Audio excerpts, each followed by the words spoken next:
All right, welcome. It's great to see you all. We have people from all over the country today, so it's nice to see you. A lot of familiar faces from Steve's last webinar and some new ones, of course. Today's webinar is being brought to you by Cal Poly's Small Business Development Center, MCSC Women's Business Center, and SCORE. The Cal Poly SBDC provides no-cost business consulting and resources to entrepreneurs and small business owners.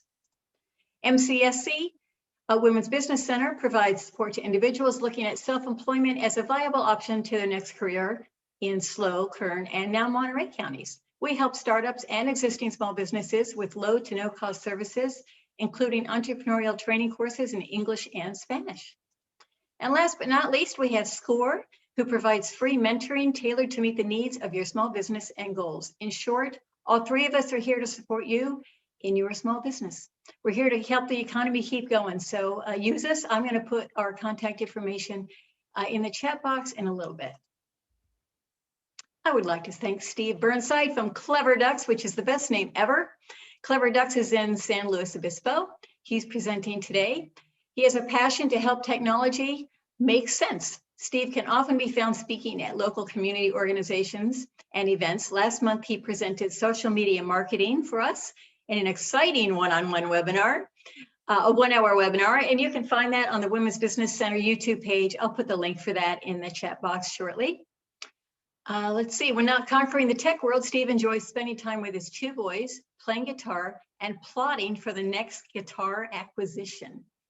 Steve will be presenting on Google AdWords next month. We're thrilled he's here. So before we begin, I just wanted to remind you to mute your phone and your dogs and limit your distractions. We'll be taking questions in the chat box. I see some of you are already using it. So Steve will be looking at those throughout and he'll answer questions as we go. And this webinar is being recorded. A link will be provided to you once the recording is processed. So an important part of marketing is knowing where your business comes from. So I'd like to launch a quick 30-second poll to find out how you heard about this. So if you could take 30 seconds to answer that, that would be great. All right, Steve, I hand it over to you. Awesome. Well, thank you so much. I was saying earlier, we put the band behind us because we're going to have a rockin' good time today. See what I did there?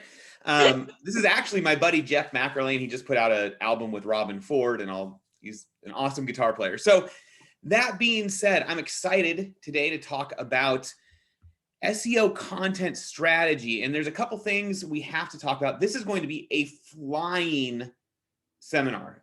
Normally we do this in a 3-hour stretch. I have an hour. Actually, I have 54 minutes. So get your pens ready, get your typing fingers ready, whatever you're going to do. It's going to be a good time. Now, Actually, Steve, yes. You have an hour and a half. Oh, do I really? You Bonus do. time, people. I Bonus know. It'll time. be so Okay. fun. Awesome. We can relax now a little bit.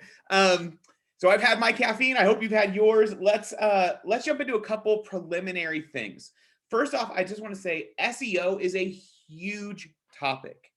SEO of it in itself is a topic that's much bigger than any single seminar. And so when we do these, what I want to do is I want to give all of you tools to be able to help your websites, potentially your clients' websites, in how you can actually move the needle within a reasonable budget. I mean, to be honest, when you look at the different pieces of the pie that make up SEO, there's like 1,000 factors that determine where your page ranks in search.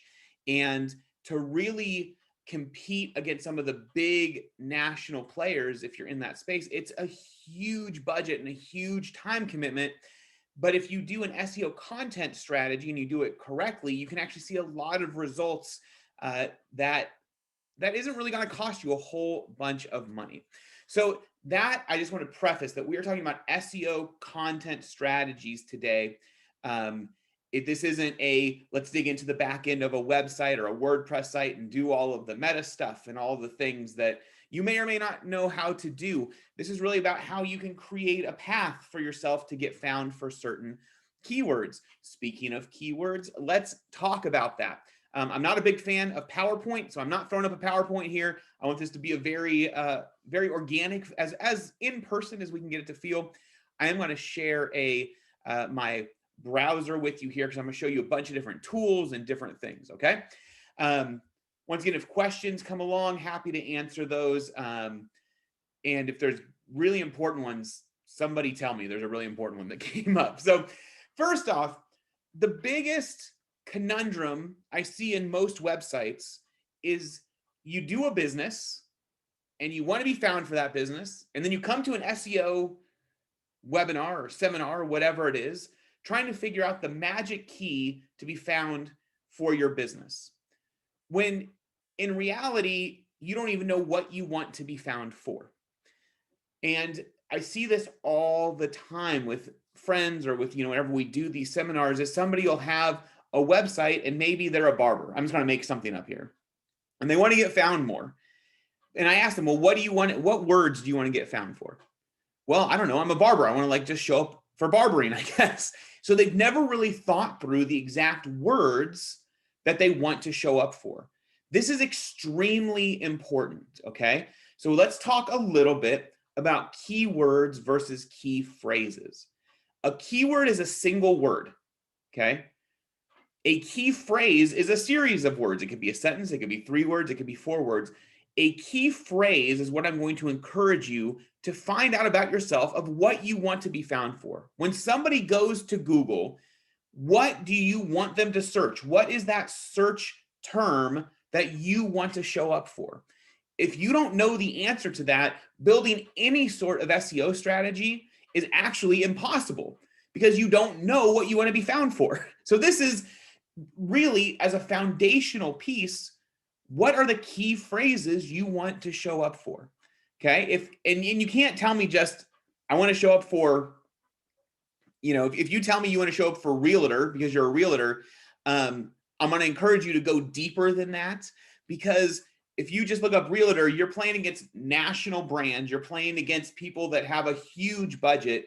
You can win when you start figuring out key phrases like, realtor in San Luis Obispo, right? That's a much easier phrase to get found for than just realtor.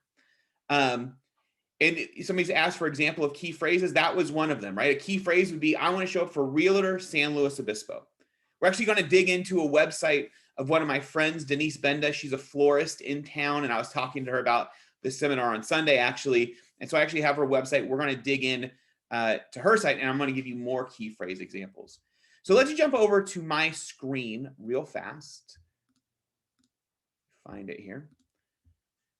So if you don't already, I would encourage you, and at this point, I cannot see the question. So somebody interrupt me if there's a good question that's timely. Otherwise, we can do a lot at the end.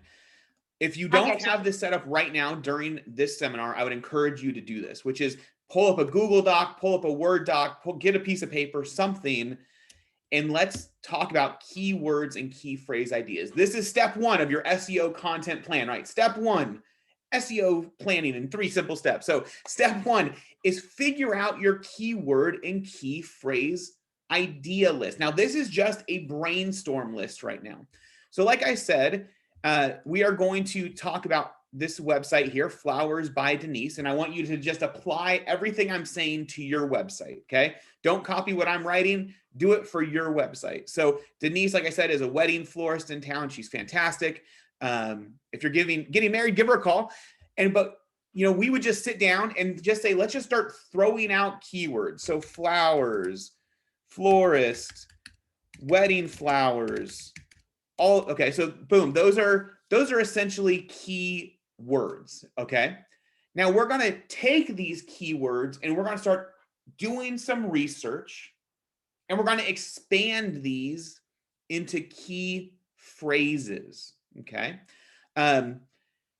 There's a ton of different keywords, but this is kind of the list I would generally get from people, right? Like, hey, I'm a florist. Like, I want to show up for florists, flowers, wedding flowers. Okay, great. So here's tool number 1 that we're going to use. Is we're going to do this tool called Uber Suggest. Now, Uber Suggest is a tool that I can put in a keyword, and it's going to give me some data on that keyword. Okay. So The free one gives you 3 searches a day. So I have to be a little careful about how I'm doing here because I don't use a paid version of this. But you might decide you really get into this and you really want to dig into it, and you might pay for it. So you can see here, I searched for the term florist. As this came up, what we see here is the search volume, which is high search volume, right? Because obviously the word florist, it's too broad to really, for us to make impactful content to just be found for the word florist. That also means we're getting high search volume. The SEO difficulty is how difficult it is to rank for it. And this is on a scale essentially of 0 to 100, 100 being the most difficulty. Paid difficulty is how difficult it is to really have good traction in the AdWords or paid universe. And then the cost per click is what your estimated cost per click is if you use AdWords. We're not getting into that. That's for next month, right? So here we go. So you can see we have the search traffic, all of this. Where I really want you to focus on here is down here. We have a keyword section. Okay, and we have florist, florist near me, send flowers, flowers from you, florist delivery, florist who to deliver, and florist designer. The reason why this is important is because you think your business is a florist. But what people are searching for might be a florist, but they might be looking for a wedding florist, right? That's our business. But they might be looking for a florist who delivers, or somebody, flowers, sending flowers to somebody else. So the word florist, the point I'm trying to make here is that it's too broad because there's too many different ways people search for florist. It's very similar to like the painting industry. If you put, okay, I want to be found for the word painting. Well, are you a house painter? Are you an oil painter? Are you, how do I paint a house? How do I paint this, that, the other thing? It's too broad.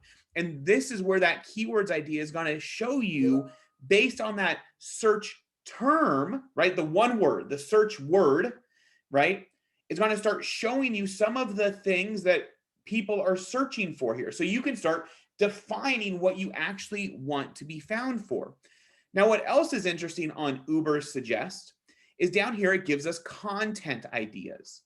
Okay, so these are articles that are showing up in Google search. So you don't want to just take an article and copy it, but you do want to use this as a brainstorm session as just like, hey, here's kind of some content that really is that's ranking. Okay.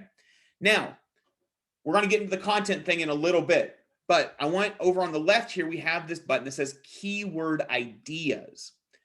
Now, when I search keyword ideas, you can see those ones that we looked at earlier are still there, and there's still some down here, and you can export this if you want. And now I'm realizing looking at this is that my term florist is just too broad, right?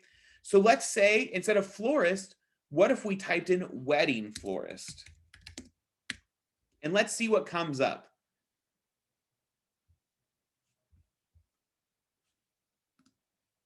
Okay, here we go. Okay, now we're starting to get some phrases that might make sense for us to do content about. Wedding florist near me. Now, just so you know, what you do and the word near me is always a high ranking search phrase. So trying to get those words together is a big deal. Now we're just talking about strategy or thinking about the topics. Now we're going to talk a little bit more in depth of what your articles and what you're going to put on your website need to have in them here shortly. So wedding flowers online. Okay, that has got to be a big term right now. So now we're going to jump back over to this page. Let me increase the font here real fast. And we're going to write wedding flowers online. And we're going to come back to this one because I think this is a really interesting phrase, okay? Wedding flowers on a budget. That's a good one, okay? Now I'm writing these down because really what we're realizing here, okay, through this is maybe we don't want to be found for wedding florist. Maybe we want to be found for wedding flowers or wedding florist and wedding flowers. Like there's terms that are coming up that we want to think through, right? So wedding flowers online package. So we have that online again. Wedding, and then we have different cities. Okay. Questions to ask a wedding florist. Now we already have the term wedding. I keep writing flowers there. There we go. This is what happens when I can't hear any of you guys correcting me, yelling at me, Steve, you're writing the wrong thing. Now, once again, we're just brainstorming right now. So let's go ahead, and this is our last search of the day on Ubersuggest, but we'll do it anyway. How about wedding flowers? Let's see what comes up when we type in wedding flowers. Now, over on the right here, you can see there's the knot is going to show up. I'm sure we're all familiar with the knot. So flowers for wedding bouquets, wedding flowers bouquet. So we probably want that. So let's go back over here. Okay, so we're getting a good list here. Wedding flowers from Costco, wedding flowers. I mean, wow, I didn't even know Costco did wedding flowers. You learn something new every day. Wedding flowers average cost.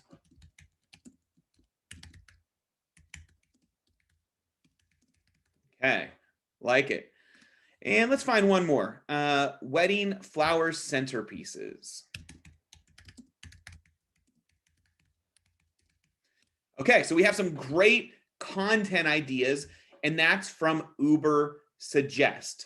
Now, what we're also going to do is we're going to go to, here is the Google search engine results page, okay? Also known as a SERP, S-E-R-P. You see that over here, Google SERP. So SERP stands for search engines results page. So that is the page that shows up when people search for wedding flowers. So a couple things here.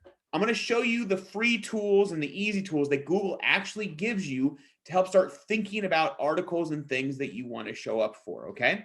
First off is what they call autocomplete. When I start typing a phrase in here, Google auto-completes my phrase right here, okay?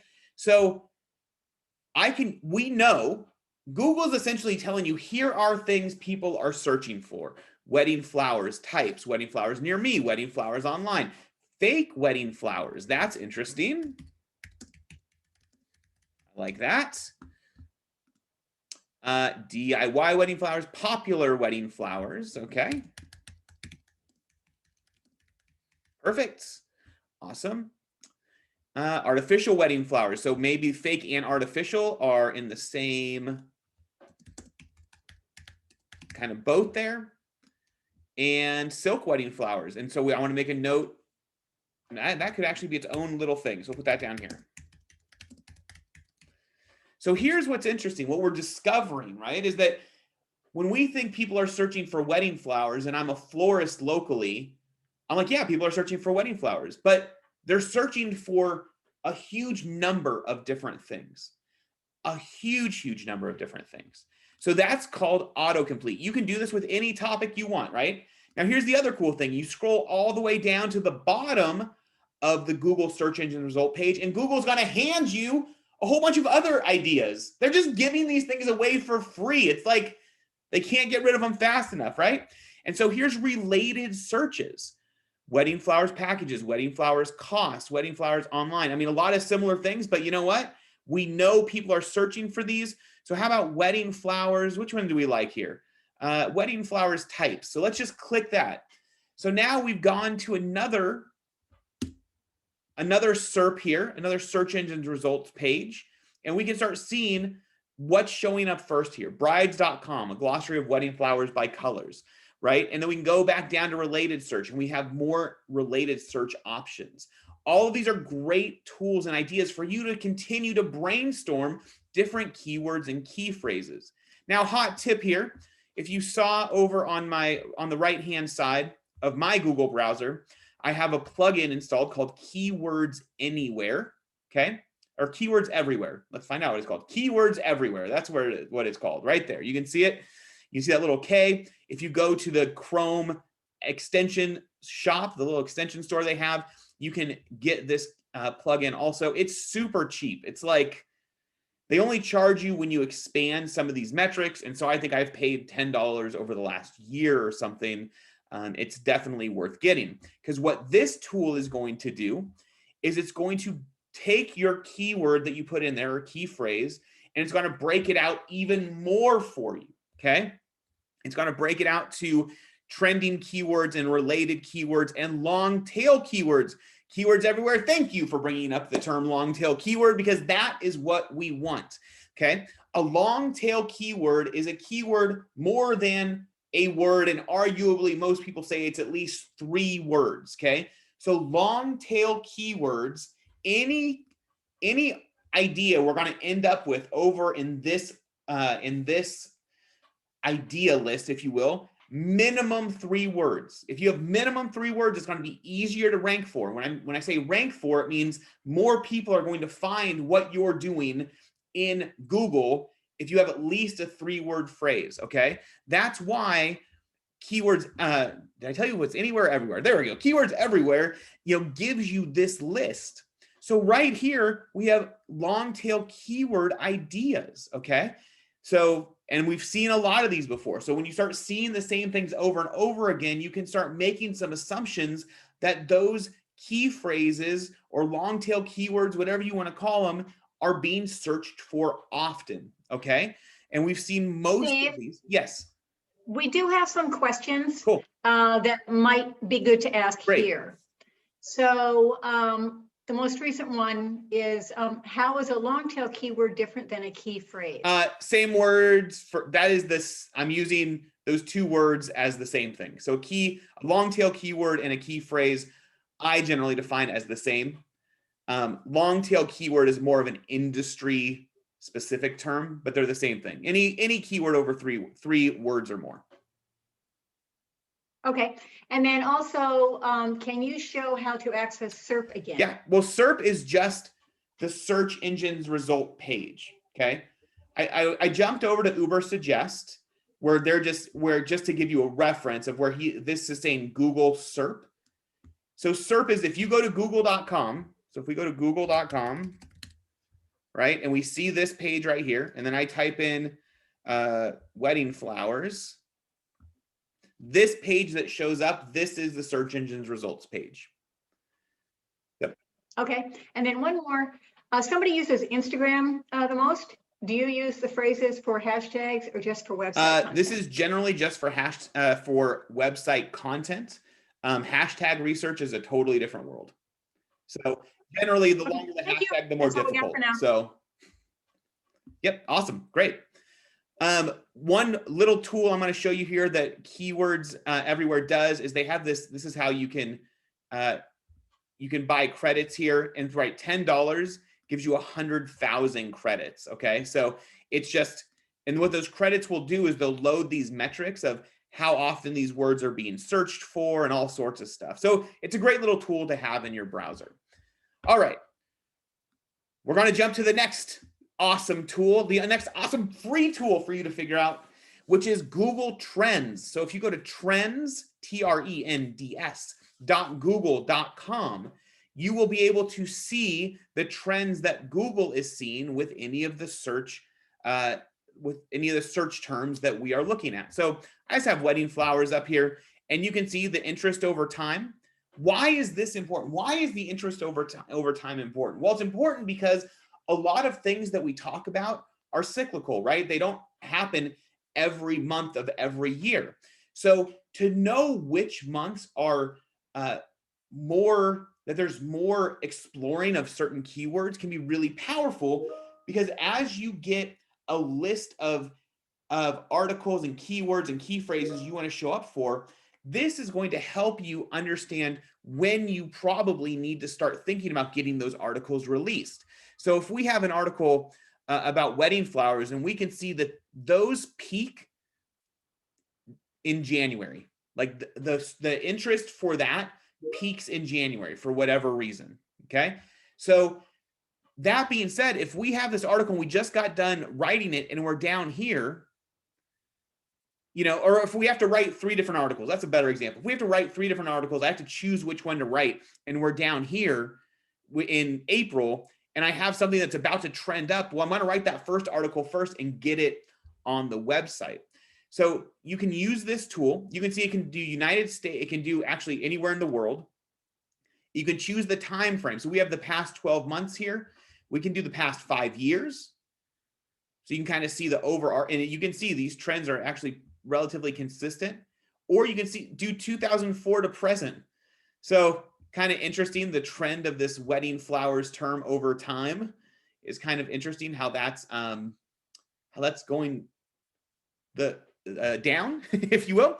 So let's go back to the past 12 months. And then you can search by category. And here's what's really, really cool too, is you can do this for image searches, news searches, Google Shopping, and YouTube search. So if you do have content that you're doing on YouTube and you're trying to figure out what content to put out, YouTube search is really powerful. That's different than Google search, even though Google owns YouTube, right? Now, the cool thing about YouTube though, is that YouTube does rank in the search engine's result page here. So let's do like a caged guitar lesson. I'll show you what I mean here. You can see here, videos showed up first. So videos, if you have a YouTube channel, can actually be a really effective way to show up in the top of Google if there's content that you're talking about that people are searching for. So that being said, where did I go? Oh no, there we go. There we are. YouTube search can be really, really powerful. Now I'm going to go back to web search. Okay. And now we can see at the bottom here, where also Google's handing you, they're giving it to you. They're like, take the keys to the car, take the car out. It's going to be great. They're giving you related topics and related queries, which is awesome. I mean, the related queries is just amazing. You can actually download these, but we have wedding flowers and related queries. How much are flowers for a wedding? Okay, we've seen that type of phrase a lot. Okay, so I'm going to come over here. How much are... Now, and let me tell you why in the wedding industry, my personal opinion, this isn't fact, but let me tell you why I think that phrase is so important. And you can see that that is a rising query. It's up 450%. I think in the wedding industry specifically, the reason we're seeing a downtrend, and this is what you want to think holistically for your business also, the reason we're seeing a downtrend in Google searches for wedding flowers, I believe, is Pinterest, right? So people are going to Pinterest to look for the wedding flowers. And so over time, as Pinterest has gotten more and more popular and people have started using that to search for the flowers, what Pinterest isn't telling them is how much everything is going to cost, right? And so we're seeing this increase in terms like how much are wedding flowers in Google. We're seeing the increase in Google to figure out, once I'm ready to buy them, or I've kind of decided, or I'm just interested, how much they cost. I can't find that in Pinterest. I mean, easily.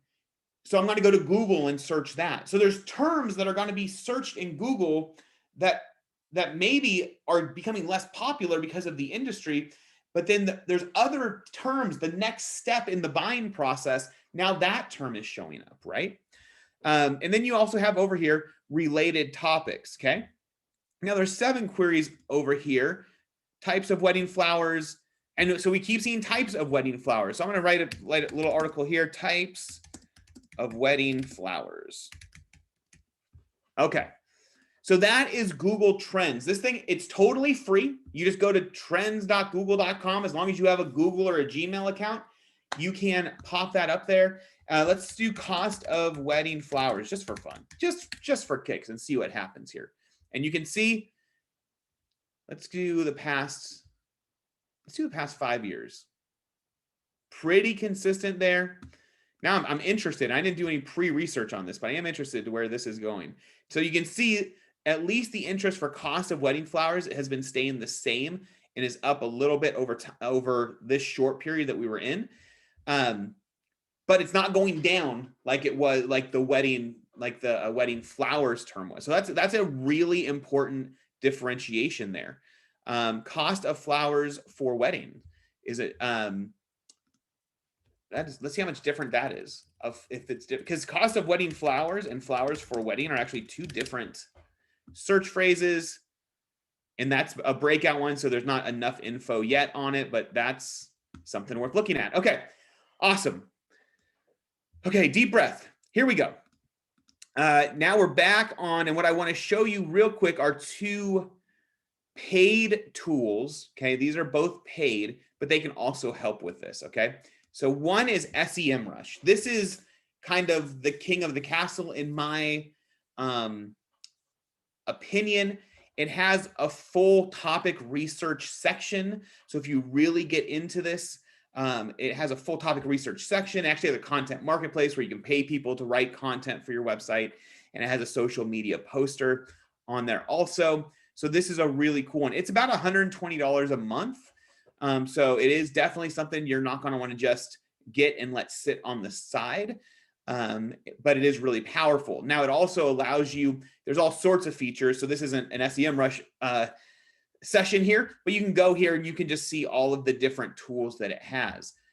A budget one that I like is called SE Ranking. Okay, so SE Ranking is like $39 a month. If you go month to month, it's, you know, it allows similar tools like keywords and things like that. Basically what these tools will let you to do, or a section of what these tools let you do, is all that research we just did through 3 or 4 different tools. It kind of brings it all into one dashboard where you can just do all of your work inside of those dashboards, and you'll be able to come up with these key phrases. Okay, so we have some key phrases here. As a business, now I need to figure out which one of these key phrases or long tail keywords, whatever we want to call them, I want to actually show up for. Okay. And so wedding florist, I mean, so there's 2 different types of things we're here. We're the type of business we are, but then what we're really going to show up for is what we are offering, right? The questions that people have about what we offer as a business. That's the most powerful place to show up. Now, really quick, I guess I should say this. Let's take one step back. As a business, as a local business, okay, I think most of us in here are local businesses. Let's just do wedding flowers since we're on this phrase. The most powerful place to show up in Google as a local business is the 3-pack. This is the 3-pack right here. Okay, we're all familiar with this, right? When you search something on Google, this pops up. This by far is the most powerful place you can show up for. So outside of what we're talking about today, what you need to do, number 1 on your list, if you already have a number 1 on your list, make that number 2. Number 1 on your list is you need to go to Google My Business and make sure you have claimed your My Business account, okay? So here's Flowers by Denise. She's showing up right here. I love that. When I click on this, it's gonna pop me over to this side. It's gonna pop up her info here, and it's going, then I have an option of going to her website, saving this, or calling her. Now, you know, on the mobile phone version, you have the option of calling right from the search engine results page. So then the question obviously becomes, Steve, how do I show up there? And the answer is you have to give Google what they want, okay? So when you log into your Google My Business page, they're going to ask you for a bunch of stuff. They're going to ask you for a description of the business. They're going to ask you for different types of photos. They're going to ask you for the business type that you are. All of those things, okay? You want to give Google as much information as possible because that is what is going to make you rank in the 3-pack. Now, also the Google reviews are important. As a matter of fact, if you're going to go out and work your customers for reviews, I would highly suggest Google. Now, I know Yelp is in the conversation. If you have to choose between the 2, it just really depends on how much you have on each and where your business is coming from. But getting Google reviews is never a bad thing. It's always a good thing to have Google reviews. It really, really does make a difference. And so make sure you go to Google. You can search Google My Business. Okay. Nope, let me go back to the normal page here. And then Google My Business, drive engagement on Google. Okay, so google.com/business. Log in here, make sure you've claimed your business, make sure you're giving Google everything it wants. Okay, so that's for the 3-pack, the Google 3-pack. The Google 3-pack is so valuable. You're starting to be able to actually pay to get slotted there in Google ads, all sorts of good stuff. Okay. There we go. Wow. I have some questions. Yes, I figured you did. That's why I took a breath. I thought I'd jump in while you were doing that. Okay, so someone wants to know if we put all their key phrases on their website. Well, we're going to get to that. We're going to get to that. Okay. Yep. That's actually our next little step here. All right. And then is there something like the 3-panel list that's nationwide? The 3-pack? The 3-pack Yes. is a local search feature. So not really. It really is. Google created that to be more, I can't think of the word I want to use here, but more effective in the local search, right? What they want, here's the thing with Google, and thank you. This question is going to lead me to another question, which is Google's whole job is to be as relevant as possible to the search you are doing. Because Google became more relevant to searches in the early days, that's why we all say, let's go Google it instead of let's go Yahoo it, right? So Google figured out an algorithm to become a more effective search partner for people searching for topics online. Meaning, if I search for a dentist, Google wants to give me a dentist that they think I would actually click on. And if I do that, and I think Google did a good job with that, I'm going to come back to Google when I want to go book a flight or research anything. So what the 3-pack essentially brought to the table is it was Google's way of addressing, in a sense, remember we talked about one of the most popular search phrases is your business near me, restaurants near me, realtors near me, florists near me. It's Google's way of addressing that in a very visual, practical way that you can find businesses close to you so they become a better search partner for you. So you could imagine if it was national, it would just be insane. Now, what we're about to talk about is how you can start showing up in some of the national search rankings. We have more questions. Is this a good time? This is. Let's do it. Okay. Joe says his business is online only. Google My Business seems to be against online only businesses. It's not a brick and mortar. So we have another brick and mortar question too. So we have a couple of people wondering about that. The business. Wait, so brick and mortar or online only? If they're not brick and mortar. Yeah, if you're not brick and mortar, Google My Business is against you. That's the truth. I wouldn't say against you. They're just not for you. They're neutral on you. But they do, if you're selling on, they do want you to show up in Google Shopping. And there are different things that Google wants you to show up for if you don't have a brick and mortar. But definitely Google My Business. It doesn't hurt to have it. But yeah, I mean, as far as showing up locally, it's really for a brick and mortar or local service area type business. Okay.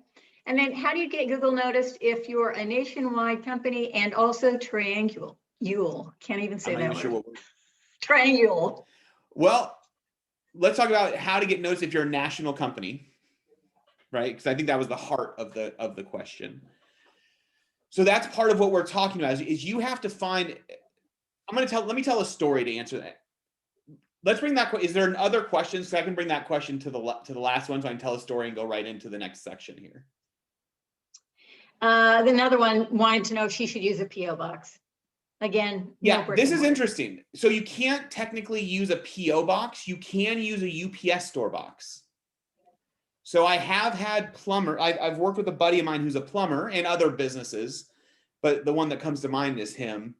That he didn't have an actual physical office. He essentially had trucks and, the guys took the trucks home and they did a kind of everything from out of their house.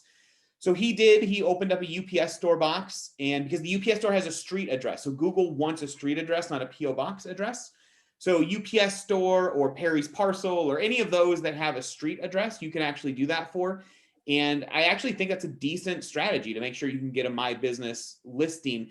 If you are serving a local clientele, right? I mean, if you're not serving a local clientele, you're going to end up getting frustrated because you're going to get calls and people showing up at the UPS store or whatever that for things, if you're only online and you never want people to show up, then, it kind of goes against what Google My Business is trying to do. Okay, that's all we got for now. Now let's talk about the national brand here. I'm going to tell you a little story. It was probably 4 or 5 years ago. I was flown out to Indiana to do some consulting with a relatively big e-commerce firm. They had at the time 1,200, I think it was about 1,250 employees on staff. And of those 1,200 employees, 72 of them were full-time in the marketing department. 72. And it hit me that really small business, this is what we're competing against. If you're on a national level, this is what small business is competing with. They're competing with significantly larger companies that have 72 employees only focused on marketing. And that was divided a little bit. They did have some print marketing going on, but most of those people were in their digital marketing department. And so how you get found on a national level, that's where keywords like this become so important, that you have to be so laser focused on what you want to be found about, that then we can transition to the next phase here, which is how to make that content and how to get this content on your website. The other thing you have to remember is SEO, and I should have said this at the beginning, SEO, this is a marathon, people. This is not a 100-yard dash. This is, I'm committed to getting found in search. I'm going to start doing the work it takes to do to make it happen. And it is an ongoing process. Okay, so in the world of getting found online, Google, like SEO is the marathon. Google ads, right? Like Google ads, AdWords, Facebook advertising, YouTube advertising, Instagram advertising, the advertising platforms, those are the sprints, right? Those are the things where you're like, I need traffic right now. Then you need to pay for that traffic. That's how it works. And things like social media, I would call kind of the 400-yard, right? Or it's like the mile, you know, it's not a sprint. It's not really a marathon. It's somewhere in the middle of those things. So that's the thing. When you're in this course of SEO, I want to do SEO, I want to do SEO, you have to come out of this seminar deciding if you are willing to put in the work and the commitment to make SEO work for you. Because you can't just go in. So many people ask me like, well, what can I just do to my website to show up in search? And what they're asking actually is, what one-time thing can I do? What can I go into my website today and change and then show up in search? And the reality is your website is only as good as the last change you made. You have to continually be putting content on your website. So with that being said, we're going to talk about the most powerful tool your website has is actually a blog, which some of you might be going, man, a blog sounds so old school. Steve, you're showing your age. Look, there's gray coming out of your hair. You're so old, it's a blog. But the reality is the blog is the easiest way to get language or words onto your website that Google is going to index. And what I mean by that is Google does not look at your photos and make an assumption of what your site is about. There's some of you out there that might have heard of a thing called alt tags with photos. That used to matter. It matters so much less now in the world of SEO. It actually has much more to do about accessibility and actually the legal realm of websites versus anything else. So what we want is we want a way to be able to continue to feed our website content around these key phrases that we've just found, right? That we decided, I love these key phrases. When somebody searches, how about we'll do this? Let's find one of these. How much are flowers for a wedding? I like that key phrase. We're going to put that at the top here. So this is the one we're gonna just chat about, okay? So I need a place on my website to talk about how much are flowers for a wedding. And I need to talk about that more than once, because the more you talk about it, the more Google is obviously gonna be like, man, this person really cares about this topic. So that place is often the blog. Now, it doesn't have to be called a blog. That's where a lot of people get hung up. And I'm going to go over to the not.com right here, okay? They have a section called Ideas and Advice up here. This is their blog. This is where they're implementing this strategy, okay? So if I can go to any one of these: gift guides, getting engaged, planning 101, money matters, wedding colors and themes, real wedding photos, wedding invitations. Let's do wedding colors and themes, okay? Let's click there. This is a blog. There it is. They're not calling it a blog. They're calling it Ideas and Advice. But this is their way to continually put out content, that's searchable content, on their website, so you end up on the not.com. Now look at this. Obviously, the top 21 wedding trends, 28 unique cake toppers available on Etsy, right? 21 romantic ways to decorate for your winter wedding. I mean, the keywords, the key phrases here are just so obvious, right? Decorate for your winter wedding. They don't care about 21. 21 grabs us. Oh, there's 21. I got to see all 21, right? Cake toppers, unique wedding cake toppers, wedding trends. People are searching for 2021 wedding trends. How big of a key phrase is that, right? All of these are blog posts, right? So if we went to this, romantic ways to decorate, you can see this is just a blog article, right? You would not question anything else. This is the key to a solid SEO content strategy, is figuring out your blog. And I'm going to call it a blog, but you can call it whatever you want on your website. You can call it free lessons, or, in Denise's world, in the wedding, for her site, maybe she calls it, wedding flower ideas. I mean, whatever she wants to call it, but there is no other way to get as much content on your site that you are going to need to rank for these things than this. Now, that doesn't mean we don't want to go through the main content, your homepage and your about page and all that stuff to make sure some of these phrases are in there, but the blog is the place where it happens. Now, we're about to talk about a big $100 word here, and it's called latent semantic indexing. I know you're already scratching your head, so that's okay. Like I said, I don't believe in PowerPoint slides, but I do. Here's one for you that's in Google Docs. Latent semantic indexing. This is a concept used by search engine to discover how a term and content work together to mean the same thing, even if they do not share keywords or synonyms.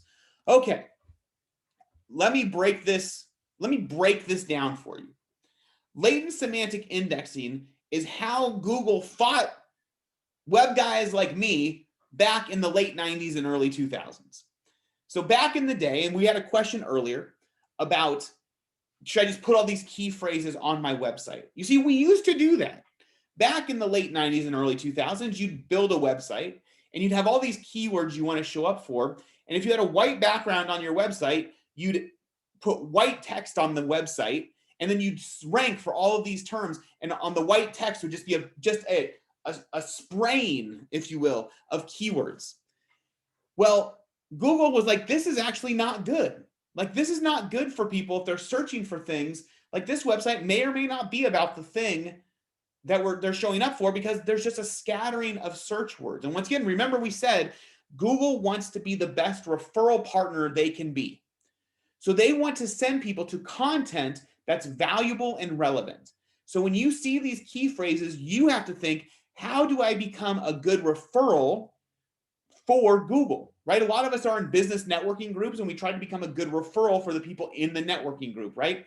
If somebody needs IT support, I'm hoping they're coming to me to talk to me about how Clever Ducks can help the business or a business of their friends. Well, in the same way, when you're writing an article that you're going to give to Google, essentially, I mean, think about it like that. I'm writing an article so I can put it up there in Google so that Google would hopefully decide that this article is valuable enough to show to people when they're searching for this term. That's part of what latent semantic indexing is. What latent semantic indexing is it's the way Google indexes your page on Google. So just a real quick crash course on websites. You put up a website, you put it up in the internets. Then what happens is Google does what's called crawling, right? It goes through your site, it scans what your site has, it indexes back at Google HQ and knows exactly what's on your website, right? They keep track of the changes you're making. They keep track of how often you're posting, because a website that has not posted for 3 years or 3 months is not as valuable as a website that's posting every week. That's just the reality. That's why this is a marathon, not a sprint. So latent semantic indexing is what they did to say, listen, if people are writing content, all the words need to make sense together, right? If we're writing an article about camping and the key phrase that we're going after is, how about boots for camping, just for lack of a better horrible key phrase there, then what Google's looking for in the article you're writing are other words that are relevant to the key phrase that makes sense, that should be there. So if we're looking at boots for, let's call it boots for hiking. I think that's better, right? Boots for hiking. If we're a boot shop, like somebody was talking about, hey, what if I have a national brand and I just sell online? This is how you do it. If you sell shoes online, you want articles, the 10 best boots for hiking. Now that article has to include terms like mountains, trails, maybe biking, maybe taking your dog out, whatever it is. All those things associated with hiking and boots for hiking, Google's looking for those other words to make sure your article actually makes sense and is relevant. So latent, behind the scenes, semantic, the language being used, indexing, how you are actually indexed in the Google ecosystem, right? So when you're writing an article, it can't just say, hey, the 10 best boots for hiking. Hey, we have boots for hiking, the 10 best boots for hiking. Have you ever thought about boots for hiking? That actually will detract Google if you keep using that phrase over, instead of using it in a context that it should be used in. The algorithms and the tools and the language software they're using nowadays is so powerful. It knows if this content all makes sense together. Now, remember I showed you SEMrush earlier? Because a big question that should be hitting your mind right now is, how do I know what latent semantic words, what words Google's looking for? The reason why I recommend SEMrush for the price, if you're really going to get into this, they actually have a tool where you can type in this search phrase and it will tell you how many words your article needs to be to rank. It'll tell you the latent semantic words that need to be in the article so that you know which words to use. It'll essentially show you what you need to do to get into the top 10, how long the article needs to be, what you need to write, all of that. So this one concept here is huge. And when you start thinking about what it takes to write articles, once again, you just have to be committed to this, okay? This isn't something that you can just do one time on your website and hope you're going to start getting found for any certain phrase. So let's go to Denise's website.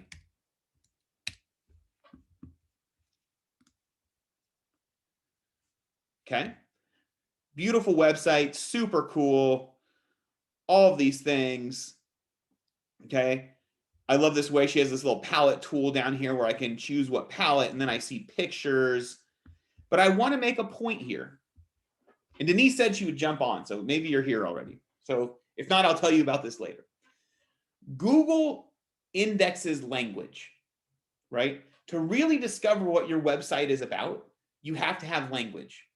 So meaning the text on the site. That's what Google's really looking at. If you've ever seen, this is page source of Denise's website.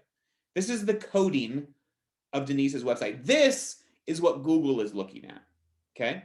So when we look at this, okay, if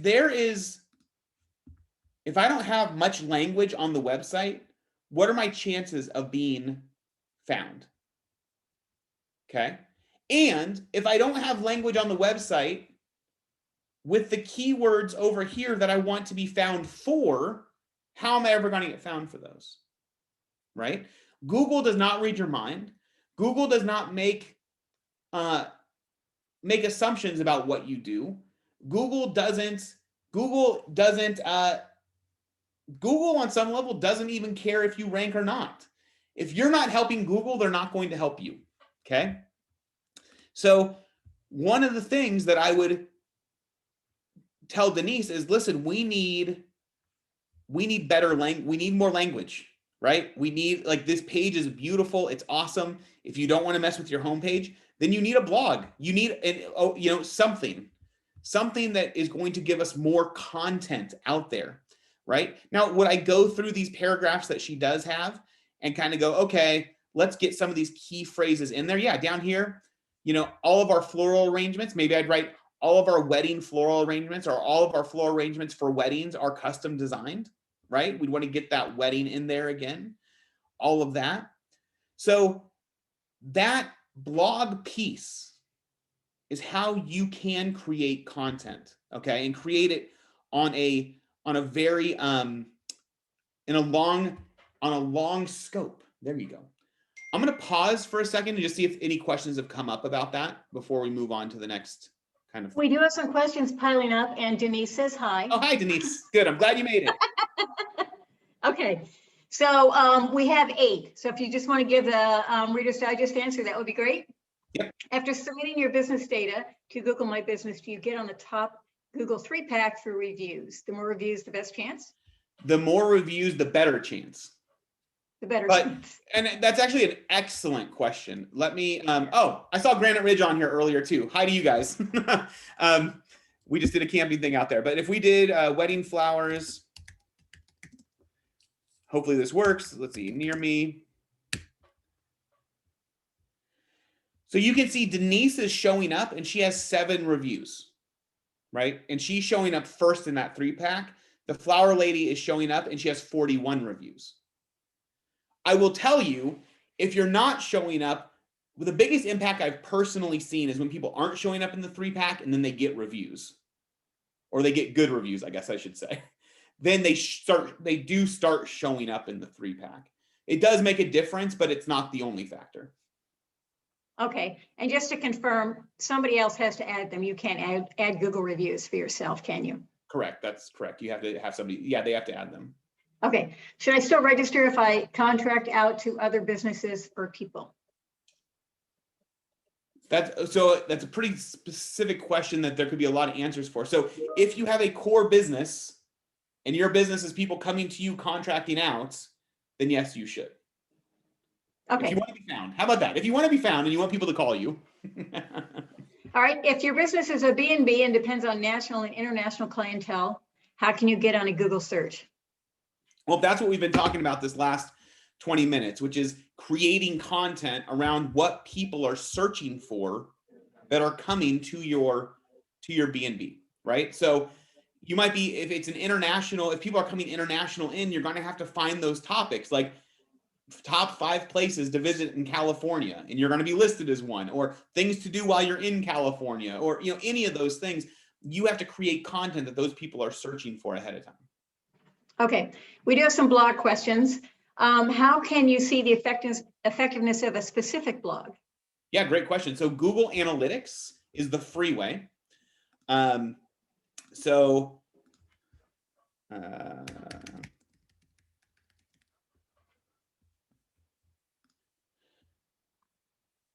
Google Analytics is a tool. Oh, I guess it'll just jump me in here. Let me find one I can show the data on without getting people. Let's see. All right, this is one that just got installed last week, so there's very little data, but I'll show you what I mean. So this is Google Analytics. Any website builder you're using has a generally easy way to add Google Analytics. And so what you can actually do is you can go to behavior, overview, and you can actually look at different pages and how many people have gone to those pages over a certain amount of time. And you can do that by any custom date range you want. So you can see how many people are seeing that content in Google Analytics. Now, that's the free way. The paid way is with SE ranking and with SEM Rush. You can actually put the links to those blog articles in these tools, and they will keep track of those pages over time to see how well they're doing. Okay, can you use some other sites' blogs and give them credit? Okay, this is the question of the decade. Okay, for those of us, because there's quite a few in this, there's some of us that are probably a little more advanced than others when it comes to this. So I might talk about something that's a little more advanced here. So the short answer is you can use excerpts if you give credit. The danger you get into is Google can tag you for what's called duplicate content. So if Google believes you're copying content from other sites for your benefit, it could almost in one sense blacklist you. Because if you get tagged for duplicate content, that's actually not going to show. It's a really big strike, and because it's essentially like plagiarism in Google's mind. So people that have asked me that, it seems, now do your own research, make your own decision here. But what I've seen as effective in the past is taking anywhere from 2 to 5 sentences in a quote format and giving credit has been relatively safe. I haven't seen any duplicate content strikes for that. Now, if you want to, here's a little advanced tip.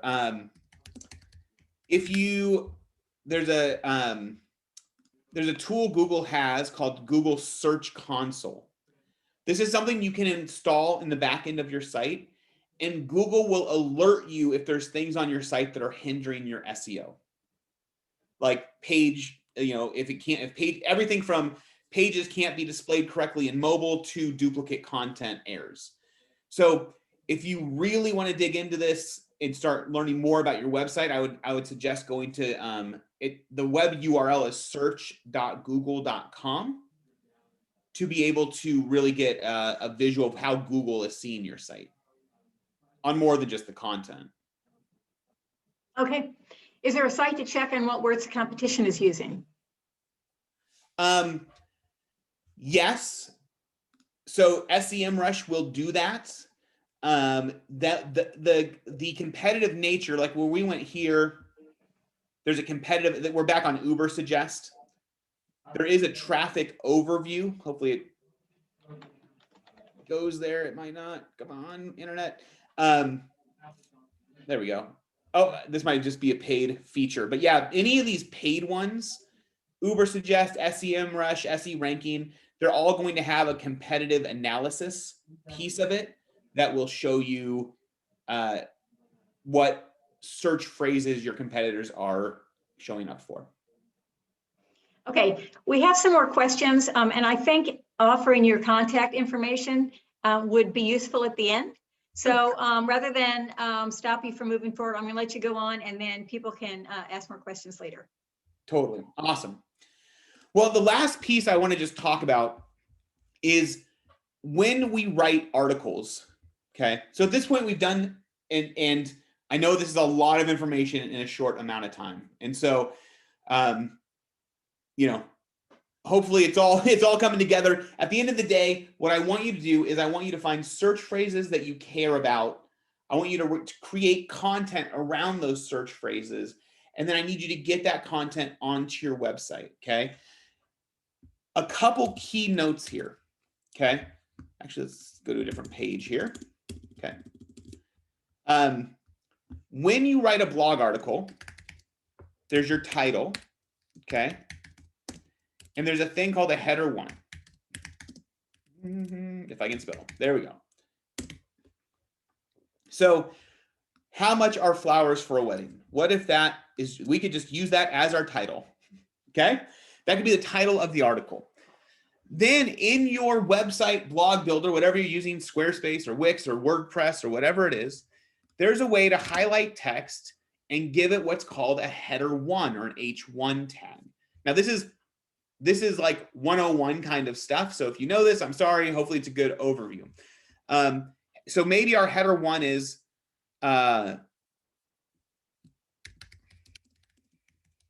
looking for wedding. Let's see. We don't want it to be the exact same thing as the title. We want it to be close to the title because of the key phrase we're trying to get. So if the key phrase is how much, let's see, flowers, how much are flowers for a wedding? Let's use a general phrase like, what will it cost for my wedding? What will I pay for my wedding flowers? How about that?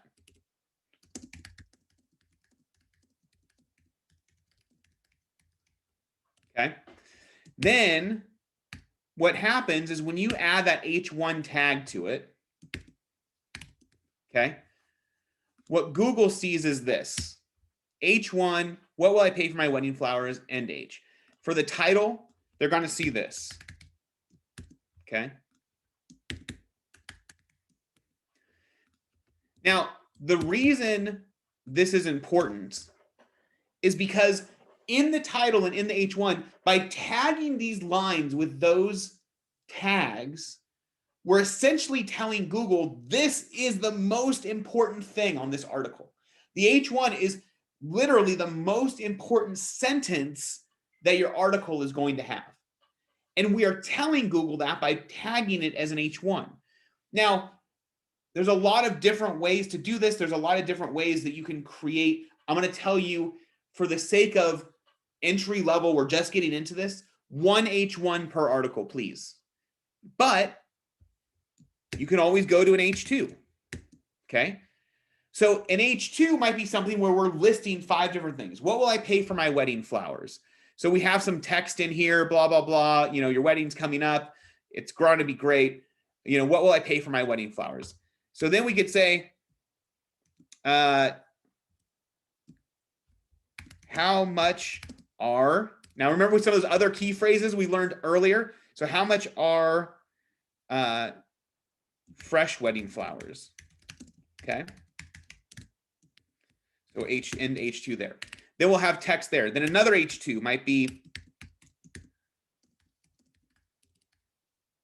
how much are silk flowers?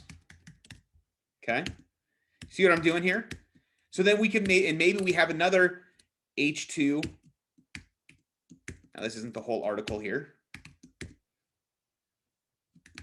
Why would I choose fresh over fake flowers for my wedding? Okay. And H2. Okay. Now see what we did here. Now there's text, you know, you would write content, you know, blah, blah, blah, blah, blah, underneath all of these. But what we're essentially submitting in this article now is, because we've done all the keyword research, we've done all the key phrase research, we know what phrases we want to show up for. This article is focusing on a single key phrase, but because I've done all the research, I know other phrases that my audience, my customers are searching for. So I might as well throw them in somewhere, right? Like we might as well use those things if we can get some more juice for them. Then what I'm doing here is I'm writing an article about how much wedding flowers are for, but I know we've seen silk flowers in our search phrases. I know we've seen fresh flowers, and I know that that's actually a decently big topic that could make sense in this article. And so I'm creating H2 tags saying, hey, H1, this is the main point of this article. This is the most important thing, Google. If people are searching for this thing, show them my article. H2 is, hey, these are also really, really important things in my article. And I'm laying this article out in a very structured way so that when Google, you send people to my article, they're going to be able to read it. It's going to make sense. There's going to be a flow to it, right? That is why we use these things. So when you go to a blog and it's just, there's no tagging, there's no, there's no differentiation, you're not telling Google, you have the opportunity here. H1 tags or H tags, let's call them H tags or header tags, are a gift. It's Google giving you a gift saying, here's a way for you to tell us what's most important and how this article is structured so that maybe we'll show it to people when they search. So please do not, what's the phrase? Look a gift horse in the mouth. I don't even know what that means, but don't do that. Make sure you're leveraging the tools that you have to give yourself the best chance to show up. Now, this is not an SEO thing, but please, please, please, exclamation points, more. I'll keep adding exclamation points till I'm done saying this. Please have a call to action in your blog post, right? Don't just send people to a blog post on your site and then not have like a little button or something in there for them to contact you or go shopping. Or if you are e-commerce, I know what we talked about earlier with some e-commerce, have links to the products in here. I mean, please do that. That is, when you see here on the not, now I have not seen this article. I'm just making some assumptions here. Actually, let's take a look at the page source here. Let's see. Let's find the text here real fast. Just kind of see how this might take a little too long.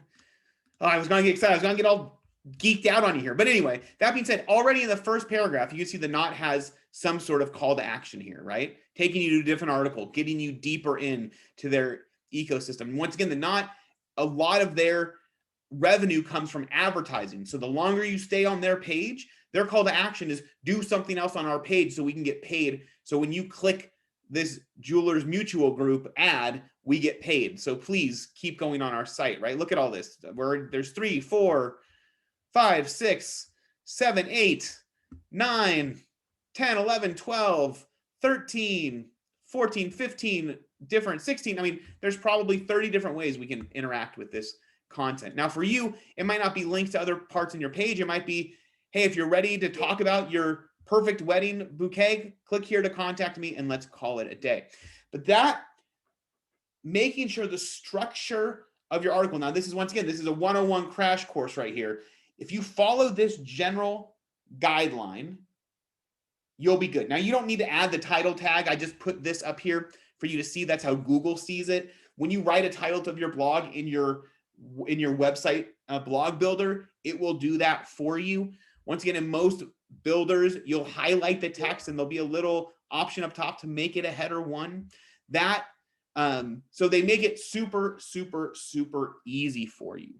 So that's, wow, 16 minutes for questions. I think that's the key thing I wanted to, the last thing I wanted to say is figure out what you want to be found for. Get good content around what you be found for and post it on that site. And honestly, I'm sure one of the questions will come up of how often should I post? And I would say as often as doesn't make you crazy. So if you can do once a month, that's great. Google does like consistency. So, you know, if you have 10 articles, but you won't be able to write another one for 6 months, post one a month for the next 10 months and then get some more in the can. There are some very good sites out there that can help write content also, like you saw on SEMrush. They have a tool like that too. Okay, I say we open it up for questions and answers.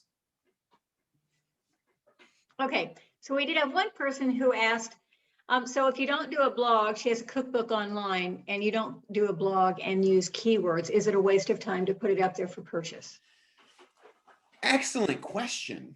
So no, it's not a waste of time because there are other avenues for you to get found. So, I mean, this is kind of a, this is a bigger question, but that if you have a product that is on like a Shopify page, wherever you're selling it on, if you're not doing those things, but you're doing paid advertising, you're doing social media marketing. I mean, there's other ways to get found that outside of just SEO. This is just one major way. I mean, this is obviously a huge way to get found, but I wouldn't say it's a waste of time. Now, if you're not doing any of those things, if you just put it out there on the internet and you're hoping people are going to find it, then I would say you will probably spend more on hosting fees than you will make on selling the book. Okay, if you want to stop sharing your screen, then you'll be able to see the chat box. Yeah, okay. Okay. So what if you're promoting? That's the question we're on.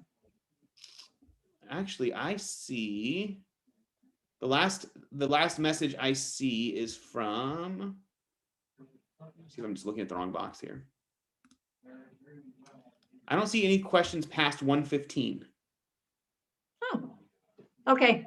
Celeste Ben wants to know, what if you were promoting other companies? She does birthday freebies and discounts. Should she do cross links? Or what options does she have? So it depends on what your revenue source is. So, you know, if you're promoting, Celeste, can you tell us real quick, when you say I'm promoting other companies, what's the revenue source? So are you promoting them because you make money when you refer them? Because that's this, you know, the referral marketing, I'll just talk about it a little bit because there are a lot of sites like this that make money off of referrals. And so what you would do is you'd want those articles to be centered around, or content to be centered around, once again, the target audience that you're referring for, or to, I guess. So if you're referring, what did she say? She said birthdays. I see it now. Okay, birthdays, freebies, and discounts. Then yeah, I mean, cross links. You can definitely do cross links. Cross linking is part of SEO. I think it's not called cross linking, but I think that's what you're saying. And yeah, I mean, bringing links to your site and away from your site. Google looks at all of that. So back early on in the day, when search engine first started, it was seen kind of like a library. And so the reason why links to your site from other sites matter is because there was no other way for search engines to determine how valuable your site was other than looking at all these other links coming into your site. So what was happening is if you had a site and you had 100,000 links coming to your site, people referencing your site, the search engines assumed that your site was valuable because other people were referencing your site. So those links can become powerful. That is kind of like SEO 201, 301 is the linking and backlinks and getting links to your site and valuable links versus invaluable links and all of that. But yeah, I think that's valuable. And Celeste, I'm sorry, I probably need a little more context. So business pay me to be on my site and click through also. Oh yeah, so that's a totally, yeah.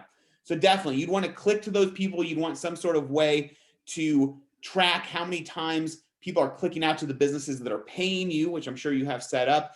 But yeah, the businesses that are paying you, you would write articles around those businesses to bring the people looking for those businesses to your site. It's just like what the Knot's doing, right? The Knot is not selling weddings and they're not selling flowers and they're not selling DJs, but people pay to be on the Knot site, and the Knot does a ton of content to bring people to that site to then disperse them out. So I would actually look at something like the Knot as a good template for you.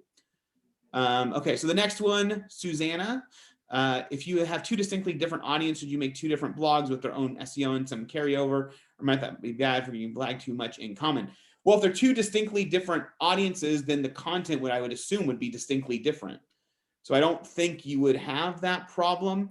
If you're talking about distinctly different audiences as far as like demographics, but they care about the same thing, like the product is the same, then I think you do stick with one. But if they're distinctly different, like by definition, those articles should not be the same. So unless I'm misreading that, our audience is marketing towards providers and one is marketing towards consumers. Yeah, those are totally different. Those are totally different articles. And so it really depends. I mean, there's a big conversation around the site and, you know, the management of all of that, but really the content should be geared for one or the other, and how you put it up there is going to be up to you, and how much overhead you have to manage two sites and two articles and two all of that. So Chrislyn asked, would putting blog content onto your website and writing the same article on LinkedIn? Man, this is a good question. I don't think so. It's really interesting. I know people that do this. I haven't seen anybody get tagged for duplicate content yet. What I would probably suggest is making some changes, or maybe not posting the whole article, maybe post 3/4 or half the article, and just, you know, kind of say, you know, this was a section from my website. It depends on how cautious you want to be. If you have Google Search Console installed on your site, I'm more comfortable doing this, because then if you do get tagged for duplicate content, you can immediately go and change that. The biggest concern I ever have about saying yes or no is that people don't track stuff. So if you just start doing this, but you don't know if you're getting dinged, then that's a problem. But if you install Google Search Console, make sure you're checking it. Google Search Console will actually email you if it sees an issue. Then I would say go for it, post the article. If you get tagged, then you can just remove it. And that's that. Let's see. Celeste says B2B and B2C is the same concept I'm doing. Okay. Yeah. I mean, that's, let's see. Pay me to be on their site. Yeah. I mean, once again, major sites are doing pretty much everything we all do. So if you need help, you know, like for B2B or for like people that are just selling stuff online, I always tell them, go to Amazon and see what they're doing. They'll give you some good ideas. They pay hundreds of billions of dollars to figure out how to sell product, right? If we're doing a B2B, B2C thing like what Celeste is doing, go to the Knot, go to Wedding Wire, go to some of those places and see what they're doing, because that's how they're making their revenue also. If your website uses 3 languages, English, Spanish, French, or Portuguese, will that get you more hits? It'll only get you more hits in the sense that, well, once again, this is a really big question.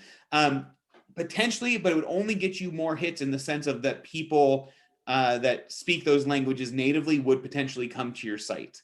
It's not going to be, you're not going to get some like supercharged Google like superstar for doing that, right?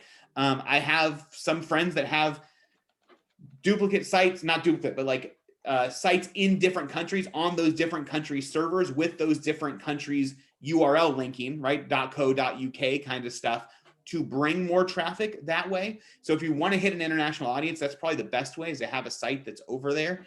But you know, once again, people that speak those languages and that their browsers once again, their computer knows when Google's going out, they know that everything's in Spanish or in French. So you could potentially get some like that. And then let's see. I think there will be a recording later, right? Yes. Barb, that's, yeah. Oh, you just said that. Do using SEO plugins help you have better control of your SEO? Yes, definitely. If you're using WordPress, I always recommend Yoast. Y-O-A-S-T is the plugin. They have a free version that actually helps you. Some of those H1s and titles and stuff like that you saw. Yoast is a plugin that will help you make sure those things are in line. One last, Bar, I just thought of something based on that question. I'm going to share my screen one more time. I'm doing it. I have 6 minutes. Okay. Let me find it here. Where did my, oh, here we go. Okay. This is a cool tool also. Text metrics. Okay. This is a really, really neat tool. So when you log in, let's see if they have like a example here. They have a free version. The paid version is super good. Basically, you write an article. I think you guys can probably see this. You write an article. On the right-hand side, before you write the article, you put in your search phrase, and it goes, this metric of how SEO-ified, you will, of the article it is, it will show up, and it will tell you what you need to do, right? You need to, how it'll essentially, as you're writing, it will tell you, hey, you need more words. Hey, you need to bold something. You need to italicize the keyword. You need to add the keyword again. You need to link to the keyword. I mean, whatever it is you need to do to SEO-ify it, it'll work. And as a matter of fact, it will actually track. Somebody asked earlier about tracking. I forgot about that one. It will actually track the articles you write if you put the link into it. So that is a really, really neat tool to leverage. Also, once again, that's called textmetrics.com. I think there's actually a WordPress plugin that they have, and it's, as I recall, it's actually very inexpensive, and sometimes they offer a lifetime license. So you can actually use in this, if you are running a WordPress site, for ease, just to make your life easy, get Yoast, and if you got that Textmetrics WordPress plugin, those two things together are going to make writing the article super, super easy. Okay, any tools or tips for Wix? I'm going to put Wix. I'm going to put Wix in this category of Wix, Squarespace, Weebly, the builders that are made for people to build sites without having much website building knowledge. The tips I would have for Wix is get something like the text metrics. You're going to need to use tools that are outside of Wix and then bring it into Wix. Unless they've changed a ton over the last year or so since I've been in there.